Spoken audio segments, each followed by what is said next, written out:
Em nome do Pai, do Filho, do Espírito Santo. Amém. Reflexão do dia 18 de abril de 2025, Sexta-feira Santa, Paixão do Senhor, cor litúrgica vermelho. Hoje a Igreja celebra o dia mais importante para a fé cristã. O Senhor, o próprio Deus, nasceu de uma mulher, habitou no nosso meio, viveu as nossas misérias e nos mostrou que, a partir da sua morte e morte de cruz, nós encontramos a nossa liberdade, nós encontramos a ressurreição. Hoje, assim como domingo, na Páscoa, nós vivemos a intensidade da nossa fé. Santo do dia, São Gaudino, cardeal, caridoso, que defendeu a fé e serviu aos pobres. Isso tudo acontece na Itália, no século XI. São Gaudino nasceu em Milão, Itália, no ano de 1096. São Gaudino foi um religioso com uma rápida ascensão e diretamente de auxiliar de bispo de sua cidade. Então, assim que ele se projeta como sacerdote, já passa como auxiliar de bispo. São Gaudino ficou conhecido por enfrentar o antipapa Victor IV, que era apoiado por Frederico o Barbarroxa, que arrasou a cidade de Milão no ano de 1162, por sua oposição. São Gaudino defendia seu povo e sua terra com todas as forças. Porém, após concluir um sermão contra os inimigos da igreja e da cidade, com grande emoção, acabou caindo morto de repente em frente a milhares de fiéis. Ó Deus, que concedestes inumeráveis graças ao vosso servo São Gaudino, fazendo-o firme instrumento de vossa caridade e fidelidade à santa doutrina, permita a mim e também a todos nós sermos mais fiéis a vós e à vossa Igreja, enchendo o nosso coração de amor para com os pobres e necessitados. Por nosso Senhor Jesus Cristo. Amém. São Gaudino viveu intensamente, né, esta doação do nosso Senhor Jesus Cristo, que hoje celebramos nesta Sexta-feira Santa. Então, o santo do dia vive intensamente a ressurreição do Senhor, tanto que ele dá a sua própria vida em defesa do pobre e do excluído. Vamos ouvir atentamente as leituras de hoje. Elas são um pouquinho grandes, nós vamos ouvir e faremos um breve resumo logo após aí a proclamação da palavra. Leitura do livro do profeta Isaías. Ei-lo, meu servo, será bem-sucedido. Sua ascensão será o mais alto grau. Assim como muitos ficaram pasmados ao vê-lo, tão desfigurado ele estava que não parecia ser um homem ou ter aspecto humano. No mesmo modo, ele espalhará sua fama entre os povos. Diante dele, os reis se manterão em silêncio, vendo algo que nunca lhes foi narrado e conhecendo coisas que jamais ouviram. Quem de nós deu crédito ao que ouvimos? E a quem foi dado reconhecer a força do Senhor? Diante do Senhor, ele cresceu como renovo de planta ou como raiz em terra seca. Não tinha beleza nem atrativo para olharmos. Não tinha aparência que nos agradasse. Era desprezado como o último dos mortais, homem coberto de dores, cheio de sofrimentos. Passando por ele, tapávamos o rosto, tão desprezível era, não fazíamos caso dele. A verdade é que ele tomava sobre si nossas enfermidades e sofria, ele mesmo, nossas dores, e nós pensávamos fosse um chagado, golpeado por Deus e humilhado. Mas ele foi ferido por causa dos nossos pecados, esmagado por causa de nossos crimes. A punição a ele imposta era o preço da nossa paz, e suas feridas o preço da nossa cura. Todos nós vagávamos como ovelhas desgarradas, cada qual seguindo o seu caminho, e o Senhor fez recair sobre ele o pecado de todos nós. Foi maltratado e submeteu-se, não abriu a boca. Como cordeiro levado ao matadouro, ou como ovelha diante dos que a tosquiam, ele não abriu a boca. Foi atormentado pela angústia e foi condenado. Quem se preocuparia com sua história de origem? Ele foi eliminado do mundo dos vivos, e por causa do pecado do meu povo foi golpeado até morrer. Deram-lhe sepultura entre os ímpios, um túmulo entre os ricos, porque ele não praticou o mal, nem se encontrou falsidade em suas palavras. O Senhor quis macerá-lo com sofrimentos, oferecendo sua vida em expiação. Ele terá descendência duradoura e fará cumprir com êxito a vontade do Senhor. Por esta vida de sofrimento alcançará luz e uma ciência perfeita. Meu servo, o justo, fará justos inúmeros homens, carregando sobre si suas culpas. Por isso compartilharei com ele multidões, e ele repartirá suas riquezas com os valentes seguidores, pois entregou o corpo à morte, sendo contado como um malfeitor. Ele, na verdade, resgatava o pecado de todos e intercedia em favor dos pecadores. Palavra do Senhor, graças a Deus. Salmo 30. Ó Pai, em tuas mãos eu entrego o meu espírito. Senhor, eu ponho em vós minha esperança, que eu não fique envergonhada eternamente. Em vossas mãos, Senhor, entrego o meu espírito, porque vós me salvareis, ó Deus fiel. Ó Pai, em tuas mãos eu entrego o meu espírito. Tornei-me o opróbrio do inimigo, o desprezo e zombaria dos vizinhos, e objeto de pavor para os amigos. Fogem de mim os que me veem pela rua, os corações me esqueceram como um morto, e tornei-me como um vaso espedaçado. Ó Pai, em tuas mãos eu entrego o meu espírito. A vós, porém, ó meu Senhor, eu me confio, e afirmo que só vós sois o meu Deus. Eu entrego em vossas mãos o meu destino. Libertai-me do inimigo e do opressor. Ó Pai, em tuas mãos eu entrego o meu espírito. Mostrai serena a vossa face ao vosso servo, e salvai-me pela vossa compaixão. Fortalecei os corações, tende coragem, todos vós que ao Senhor vos confiais. Ó Pai, em tuas mãos eu entrego o meu espírito. Leitura da carta aos Hebreus.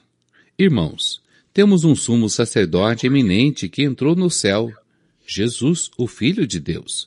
Por isso, permaneçamos firmes na fé que professamos. Com efeito, temos um sumo sacerdote capaz de se compadecer de nossas fraquezas, pois ele mesmo foi provado em tudo como nós, com exceção do pecado. Aproximemo-nos, então, com toda a confiança do trono da graça, para conseguirmos misericórdia e alcançarmos a graça de um auxílio no momento oportuno. Cristo, nos dias de sua vida terrestre, dirigiu preces e súplicas, com forte clamor e lágrimas, àquele que era capaz de salvá-lo da morte, e foi atendido por causa da sua entrega a Deus. Mesmo sendo filho, aprendeu o que significa a obediência a Deus por aquilo que ele sofreu. Mas na consumação de sua vida, tornou-se causa de salvação eterna para todos os que lhe obedecem. Palavra do Senhor, graças a Deus. Paixão de nosso Senhor Jesus Cristo segundo João. Naquele tempo, Jesus saiu com os discípulos para o outro lado da torrente do Cedron. Havia aí um jardim, onde ele entrou com os discípulos. Também Judas, o traidor, conhecia o lugar, porque Jesus costumava reunir-se aí com seus discípulos. Judas levou consigo um destacamento de soldados e alguns guardas dos sumos sacerdotes e fariseus, e chegou ali com lanternas, tochas e armas. Então Jesus, consciente de tudo o que ia acontecer, saiu ao encontro deles e disse: A quem procurais? Responderam: A Jesus, um Nazareno. Ele disse: Sou eu. Judas, o traidor, estava junto com eles. Quando Jesus disse: Sou eu, eles recuaram e caíram por terra. De novo lhes perguntou: A quem procurais? Eles responderam: A Jesus, o Nazareno. Jesus respondeu: Já vos disse que sou eu. Se é a mim que procurais, então deixai que estes se retirem. Assim se realizava a palavra que Jesus tinha dito: Não perdi nenhum daqueles que me confiaste. Simão Pedro, que trazia uma espada consigo, puxou dela e feriu o servo do sumo sacerdote, cortando-lhe a orelha direita. O nome do servo era Malco. Então Jesus disse a Pedro: Guarda a tua espada na bainha. Não vou beber o cálice que o Pai me deu? Então os soldados, o comandante e os guardas dos judeus prenderam Jesus e o amarraram. Conduziram-no primeiro a Anás, que era sogro de Caifás, o sumo sacerdote naquele ano. Foi Caifás que deu aos judeus o conselho: é preferível que um só morra pelo povo. Simão Pedro e outro discípulo seguiam Jesus. Esse discípulo era conhecido do sumo sacerdote e entrou com Jesus no pátio do sumo sacerdote. Pedro ficou de fora, perto da porta. Então o outro discípulo, que era conhecido do sumo sacerdote, saiu, conversou com a encarregada da porta e levou Pedro para dentro. A criada que guardava a porta disse a Pedro: Não pertences também tu aos discípulos desse homem? Ele respondeu: Não. Os empregados e os guardas fizeram uma fogueira e estavam se aquecendo, pois fazia frio. Pedro ficou com eles, aquecendo-se. Entretanto, o sumo sacerdote interrogou Jesus a respeito de seus discípulos e de seu ensinamento. Jesus lhe respondeu: Eu falei às claras ao mundo. Ensinei sempre na sinagoga e no templo, onde todos os judeus se reúnem. Nada falei às escondidas. Por que me interrogas? Pergunta aos que ouviram o que falei. Eles sabem o que eu disse. Quando Jesus falou isso, um dos guardas que ali estava deu-lhe uma bofetada, dizendo: É assim que respondes ao sumo sacerdote? Respondeu-lhe Jesus: Se respondi mal, mostra em quê? Mas se falei bem, por que me bates? Então Anás enviou Jesus amarrado para Caifás, o sumo sacerdote. Simão Pedro continuava lá, em pé, aquecendo-se. Disseram-lhe: Não és tu também um dos discípulos dele? Pedro negou: Não. Então um dos empregados do sumo sacerdote, parente daquele a quem Pedro tinha cortado a orelha, disse: Será que não te vi no jardim com ele? Novamente Pedro negou, e na mesma hora o galo cantou. De Caifás levaram Jesus ao palácio do governador. Era de manhã cedo. Eles mesmos não entraram no palácio para não ficarem impuros e poderem comer a Páscoa. Então Pilatos saiu ao encontro deles e disse: Que acusação apresentais contra este homem? Eles responderam: Se não fosse malfeitor, não o teríamos entregue a ti. Pilatos disse: Tomai-o vós mesmos e julgai-o de acordo com a vossa lei. Os judeus responderam: Nós não podemos condenar ninguém à morte. Assim se realizava o que Jesus tinha dito, significando de que morte havia de morrer. Então Pilatos entrou de novo no palácio, chamou Jesus e perguntou-lhe: Tu és o rei dos judeus? Jesus respondeu: Estás dizendo isso por ti mesmo, ou outros te disseram isto de mim? Pilatos falou: Por acaso sou judeu? O teu povo e os sumos sacerdotes te entregaram a mim. O que fizeste? Jesus respondeu: O meu reino não é deste mundo. Se o meu reino fosse deste mundo, os meus guardas lutariam para que eu não fosse entregue aos judeus. Mas o meu reino não é daqui. Pilatos disse a Jesus: Então tu és rei. Jesus respondeu: Tu o dizes, eu sou rei. Eu nasci e vim ao mundo para isso, para dar testemunho da verdade. Todo aquele que é da verdade escuta a minha voz. Pilatos disse a Jesus: O que é a verdade? Ao dizer isso, Pilatos saiu ao encontro dos judeus e disse-lhes: Eu não encontro nenhuma culpa nele, mas existe entre vós um costume, que pela Páscoa eu vos solte um preso. Quereis que eu vos solte o rei dos judeus? Então começaram a gritar de novo: Este não, mas Barrabás. Barrabás era um bandido. Então Pilatos mandou flagelar Jesus. Os soldados teceram uma coroa de espinhos e colocaram-na na cabeça de Jesus, vestiram-no com um manto vermelho, aproximavam-se dele e diziam: Viva o rei dos judeus! E davam-lhe bofetadas. Pilatos saiu de novo e disse aos judeus: Olhai, eu o trago aqui fora diante de vós, para que saibais que não encontro nele crime algum. Então Jesus veio para fora, trazendo a coroa de espinhos e o manto vermelho. Pilatos disse-lhes: Eis o homem. Quando viram Jesus, os sumos sacerdotes e os guardas começaram a gritar: Crucifica-o! Crucifica-o! Pilatos respondeu: Levai-o vós mesmos para o crucificar, pois eu não encontro nele crime algum. Os judeus responderam: Nós temos uma lei, e segundo esta lei, ele deve morrer, porque se fez filho de Deus. Ao ouvir estas palavras, Pilatos ficou com mais medo ainda. Entrou outra vez no palácio e perguntou a Jesus: Donde és tu? Jesus ficou calado. Então Pilatos disse: Não me respondes?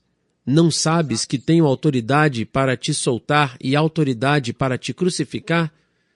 Jesus respondeu: Tu não terias autoridade alguma sobre mim, se ela não te fosse dada do alto. Quem me entregou a ti, portanto, tem culpa maior. Por causa disso, Pilatos procurava soltar Jesus.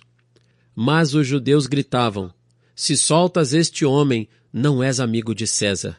Todo aquele que se faz rei declara-se contra César. Ouvindo estas palavras, Pilatos trouxe Jesus para fora e sentou-se no tribunal, no lugar chamado Pavimento, em hebraico Gábata. Era o dia da preparação da Páscoa, por volta do meio-dia.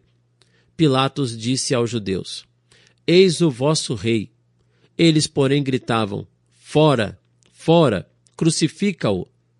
Pilatos disse: Hei de crucificar o vosso rei? Os sumos sacerdotes responderam: Não temos outro rei senão César. Então Pilatos entregou Jesus para ser crucificado, e eles o levaram. Jesus tomou a cruz sobre si e saiu para o lugar chamado Calvário, em hebraico Gólgota. Ali o crucificaram com outros 2, um de cada lado e Jesus no meio. Pilatos mandou ainda escrever um letreiro e colocá-lo na cruz. Nele estava escrito: Jesus, o Nazareno, o Rei dos Judeus. Muitos judeus puderam ver o letreiro, porque o lugar em que Jesus foi crucificado ficava perto da cidade. O letreiro estava escrito em hebraico, latim e grego.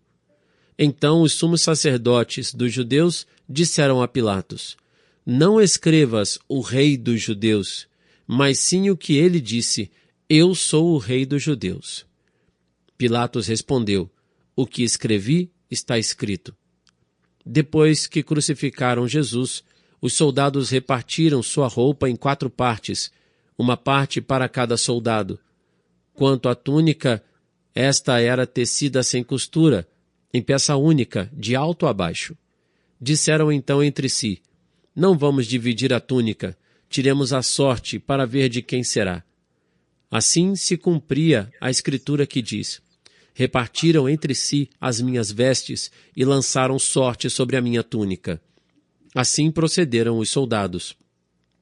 Perto da cruz de Jesus estavam de pé a sua mãe, a irmã de sua mãe, Maria de Cleofas e Maria Madalena. Jesus, ao ver sua mãe e ao lado dela o discípulo que ele amava, disse à mãe: Mulher, este é teu filho. Depois disse ao discípulo: Esta é a tua mãe. Daquela hora em diante, o discípulo a acolheu consigo. Depois disso, Jesus, sabendo que tudo estava consumado, e para que a Escritura se cumprisse até o fim, disse: Tenho sede. Havia ali uma jarra cheia de vinagre. Amarraram numa vara uma esponja embebida de vinagre e levaram-na à boca de Jesus. Ele tomou o vinagre e disse: Tudo está consumado. E, inclinando a cabeça, entregou o Espírito. Era o dia da preparação para a Páscoa. Os judeus queriam evitar que os corpos ficassem na cruz durante o sábado, porque aquele sábado era dia de festa solene. Então pediram a Pilatos que mandasse quebrar as pernas aos crucificados e os tirasse da cruz. Os soldados foram e quebraram as pernas de um e depois do outro, que foram crucificados com Jesus. Ao se aproximarem de Jesus e vendo que já estava morto, não lhe quebraram as pernas. Mas um soldado abriu-lhe o lado com uma lança, e logo saiu sangue e água. Aquele que viu dá testemunho, e seu testemunho é verdadeiro. E ele sabe que fala a verdade, para que vós também acrediteis. Isso aconteceu para que se cumprisse a Escritura que diz: Não quebrarão nenhum dos seus ossos. E outra Escritura ainda diz: Olharão para aquele que transpassaram. Depois disso, José de Arimateia, que era discípulo de Jesus, mas às escondidas, por medo dos judeus, pediu a Pilatos para tirar o corpo de Jesus. Pilatos consentiu. Então José veio tirar o corpo de Jesus. Chegou também Nicodemos, o mesmo que antes tinha ido de noite encontrar-se com Jesus. Levou uns 30 quilos de perfume feito de mirra e aloés. Então tomaram o corpo de Jesus e envolveram-no com os aromas em faixas de linho, como os judeus costumam sepultar. No lugar onde Jesus foi crucificado havia um jardim, e no jardim um túmulo novo, onde ainda ninguém tinha sido sepultado. Por causa da preparação da Páscoa e como o túmulo estava perto, foi ali que colocaram Jesus. Palavra da salvação. Glória a vós, Senhor. Vemos então que esta santa palavra proclamada crie em nós um ambiente favorável ao Espírito Santo, um ambiente favorável a Deus. Com esse relato, nós compreendemos todo o ato litúrgico, compreendemos todas as profecias a partir de Isaías 52 de hoje. Olha com que detalhes Isaías escreveu. Quase 700 anos antes de Jesus, ele dá detalhe até da sua aparência física. E o que Isaías escreve aqui na primeira leitura é exatamente o que foi relatado hoje no Santo Evangelho. Então, eu fico às vezes sem compreender, porque nas escrituras daqueles que não aceitaram Jesus como Messias, tem Isaías 52.